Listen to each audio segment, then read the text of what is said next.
And just like magic, we're back in the studio having an amazing time, amazing people, amazing friends. You are tuned in to the In and Out Extra show with Daboothe and Maxx. And also we are on YouTube, if you didn't realize. So this is our famous, our great, our wonderful, I've said it many times, it is Will I Repeat? It's basically an album review with a twist. And the twist is relying on one person listening to a brand new album in its entirety and then pitching the concept, the idea of the album for a brand new candidate. And Maxx, I must say, he's done this for so many weeks on our radio show. He's done it so many times. But guess what, Maxx? It's my time to be sold. I want your music snobbery to be taken out of the chest. Because, by the way, if you didn't know, Maxx is a fantastic music producer. He raps, he does it all. But because he is gifted, it means he's also a snob. And because of his snobbery, he should be able to critique this in a very good way. Okay, the album that we're doing is Gunna's DS4, Drip Season 4, my people. And so, I don't know if you guys have been seeing it around, but it's basically doing bits, okay? So Gunna's signed to Young Thug's label, YSL, which is Young Stoner Life. Are you a Gunna fan? Like, am I like going into this kind of already sold because Gunna's your baby boo? Well, if I'm honest, no. I haven't listened to a lot of Gunna in the past. I do like a couple of his songs with Young Thug, like Hot and stuff like that. Like his bigger hits.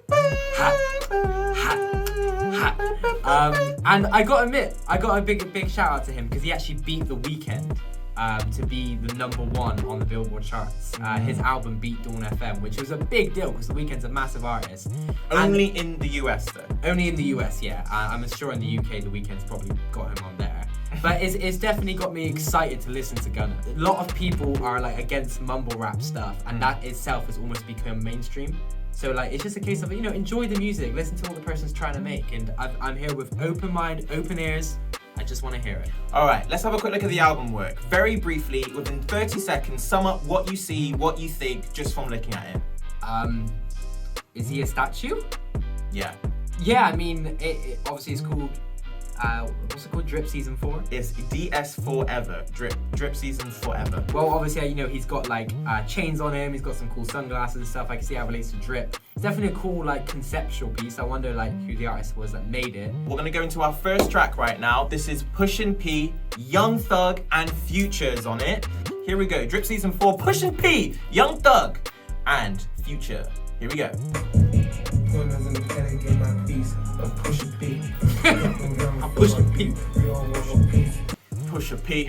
Pusha P. What are they pushing? They pushing A's? P. Are they pushing C's? So the reason why I picked that one is because, like I said, very simply, that this is mumble rap. This is the trap sound, whatever you want to phrase it, but it's basically at the peak.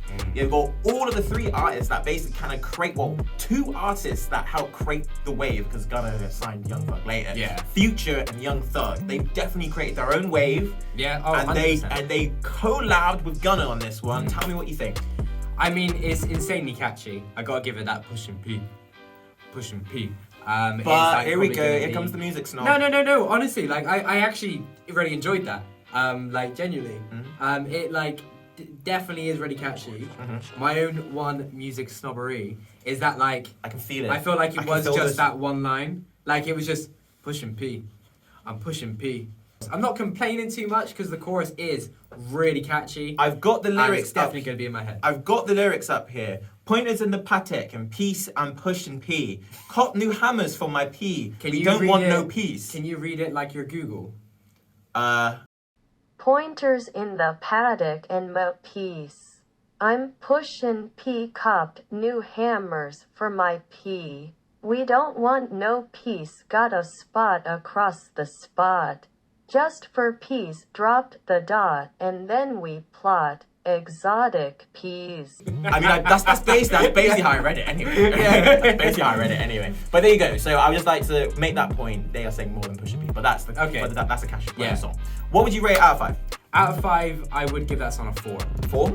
It is really catchy, like you said. That sort of trap sound, that is it at its highest. Like it reminds me of like prime Migos, you know, like it's bad and bougie, bad cooking with the Uzi.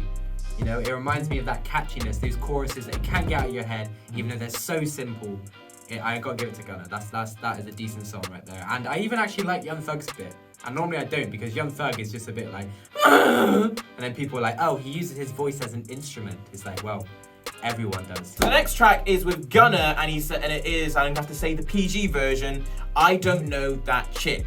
I don't know that chick. I don't know that chick. I don't know that chick. That chick, I do not know her. She's gone. So this has got a collab from G Herbo. You heard of G Herbo? Yeah, I know G Herbo. So why did you pick this track for me? I picked this track because I think it's probably a common collab, but what they do on it, obviously it's like trap, so they do what they do, but I feel like for them, it was a bit original. A bit original. You probably went into this thinking, you know, it's just gonna be like them not saying much because that's a very like common sound for you know this type of genre. You're probably right. However, like this is them like doing I think what is maybe classed a little bit different, but yeah, it's still very much in that niche. It's just surprised me. Well, do you know what? I really like Pushin P. I rate that like a 4 out of 5, so I'm excited. I want to see what this one's got. Feel like money me. My stains were really rich, I'm in they cutting it. She told she taking a race, I had to cut her in. No one was house in the heat with a custom den. What do you think? It was just vibey. Vibey. That's the best way to put it. Like, and the same with Pushin P. Like, I think the trap sound in general is all about the vibe it creates, and if you're in the right mood, it's perfect. I think what first thing I'd say, like complete first listen, I've never heard any of these songs before. With this one, when he first came in, I thought he was Young Thug. Yeah. The way he flowed and like the way he just landed on the beat, I was like, is that Young Thug? And I literally had to check again and be like, oh wait, no, it's not Young Thug, it's Gunna. Young Thug isn't on this track. G Herbo or Hobo? Herbo. He isn't a hobo, he's a herbo. Yeah, Herbo. I thought it was G Herbo. G Herbo's verse was awful. It sounded like someone recorded a verse and then put that in a blender. And he's like, and the snobbery comes out. And the snobbery happens. Yeah. But the beat was, you know, really bouncy, definitely a great vibe. Gunna just had this really smooth, cold flow. You know, he was just going on it, just riding it so simply. Maybe it would have been nice to have like an extra vocal layer come in just to make it a bit more full every now and then. But I reckon Gunna really did kill his side of it, and I really like the vocal in the intro. Like they use it as a melody. I wouldn't say I liked it as much as Pushin P, because like the feature did put it down a couple points for me anyway. So for me, I'd rate this song like a 2.8. Ooh, 2.8, and is that solely because the feature was just poo? I mean, that definitely did notch it down like a point for me, because like one thing I hate is when like you have a really good song that you really like and then you have to like skip it after a minute because like it's just this terrible verse. Like for me, like this could be very controversial, but it's whenever I hear 2 Chainz, first of all, I'm swagging. and it's like ballin'. Mate, 2 Chainz is so cold. I don't care what anyone says, mate. It's just that people hate on him. I'm literally gonna finish, but the shit, I'm literally gonna finish. The shit he says, the stuff he says is like so like basic, yeah, but he makes it sound cool. I took a nap in the pulpit. Exactly. I don't like when a shoe fit. Look, catch up with my campaign. Coupe the color of mayonnaise. I'm drunk and high at the same time drinking champagne on the airplane. Like, champagne on the airplane. That's so sick. Right, you rhyme pain with plane. That's one whole letter different. Champagne on the airplane. Oh, it's so cool. I'm sorry. Well, again, with this next track now, we've got 21 Savage and Gunna. This one is I Thought I Was Playing. I already feel like they're gonna collab well together. Yeah, like 21's still doing the same things. Ran to the shop, ran 21. Yeah, and like 21 in the background. The thing is, like with 21 Savage, is that like that's on a lot with J. Cole.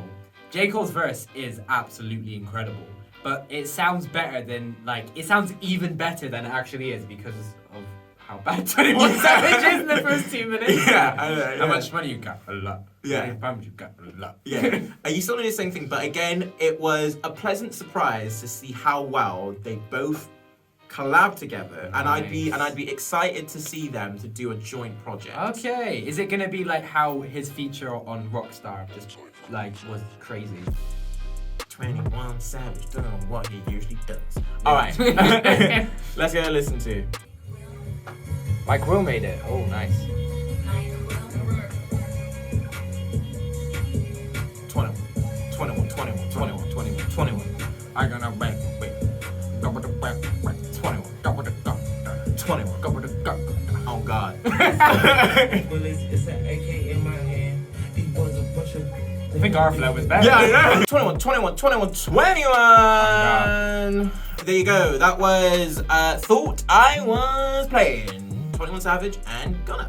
We were both vibing around to this one. One thing that Maxx did say, which I don't know if this made the edit or not, but he was like, Gunna was rubbish. Gunna's flow wasn't good. He liked 21 Savage. Yeah, like, well, Yes. I don't help my case about not being in music snob, do I? Well, the beat was kind of like, I don't know what that was. Like Kind of that, felt like a game, didn't it? Like, yeah. yeah, like Sonic or something like that. I don't know if it's our speakers or not, but there wasn't a lot of bass, but you did say that that's not justified, so Yeah. I gotta try and picture the 808 in there somewhere. And just like the back and forth of the chorus didn't sound as clean as it could have.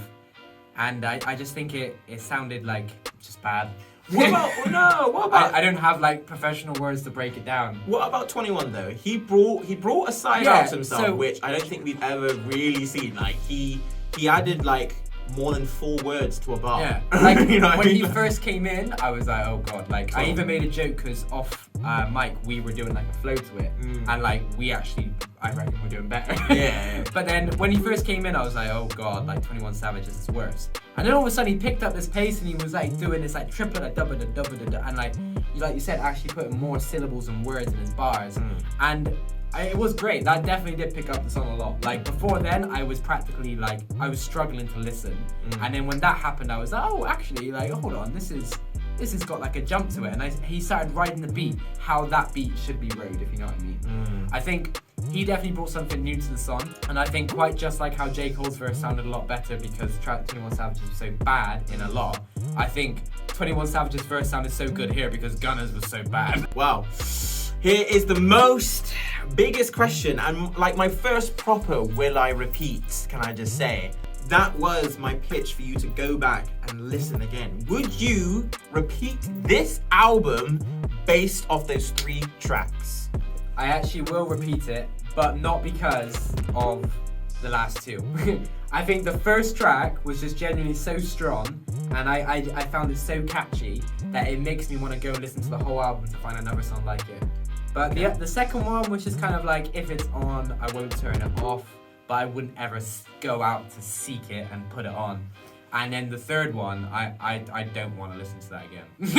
I don't want to do that to my ears. Well, I'm But it's a win, taking it's a it- win. I'm taking it as a win. You know what? One on the leaderboard. Yeah, well, you know what I always say is that, it always takes one song for someone to go back and try and find out as much as they possibly can because they love the song so much. You nailed the assignment. You got 100% success rate. This is Cool. your first will I repeat. But, you've listened to the album a few times. What are your thoughts on the album? I was quite disappointed, to be honest. I'm not gonna lie, I was quite disappointed. I loved Gunna's Drip Season 3 that he did, because this is his final installment of like the Drip Season saga. I can't believe you can make 4 albums out of Drip. Yeah, but beats weren't anything too crazy. Drake's featured on there, and Drake's song P-Power, it was absolutely rubbish. And usually I love Drake, but I thought that was the worst feature that Drake could ever start off his year with. Like, goodness. I wasn't overly impressed, and I haven't listened to the album all the way through. I won't listen to the album all the way through again. I think for him to make it such a climactic album, which is like, his last project, his last Drip Season project, I thought he might have just come up a bit more. But that's me. Yeah. Let us know what you think. Comment, subscribe, like on our YouTube so we know. Follow us on Daboothe and Maxx on our Instagram. And if you are an emerging artist and you make music within your bedroom and you want to be involved with us, then please send your tracks, your music to musicfordnm@gmail.com. We shall do the rest and play your stuff. Until next time. Thank you.